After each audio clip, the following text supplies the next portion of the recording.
بسم الله الرحمن الرحيم. إذا السماء انشقت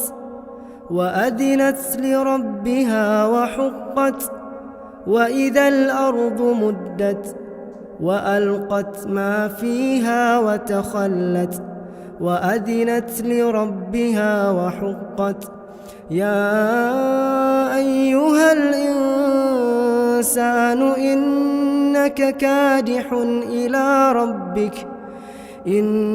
إنك كادح إلى ربك كدحا فملاقيه فأما من أوتي كتابه بيمينه فسوف يحاسب حسابا يسيرا وينقلب إلى أهله مسرورا وأما من أوتي كتابه وراء ظهره فسوف يدعو ثبورا ويصلى سعيرا إنه كان في أهله مسرورا إنه ظن أن لن يحور بلى إن ربه كان به بصيرا فلا أقسم بالشفق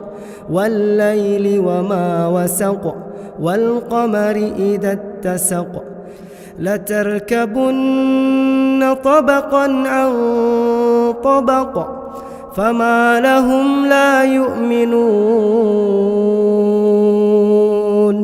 وإذا قرئ عليهم القرآن لا يسجدون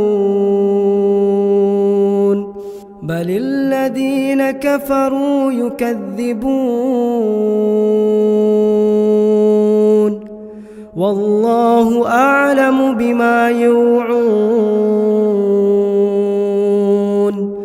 فبشرهم بعذاب أليم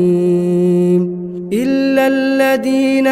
آمنوا وعملوا الصالحات لهم أجر غير ممنون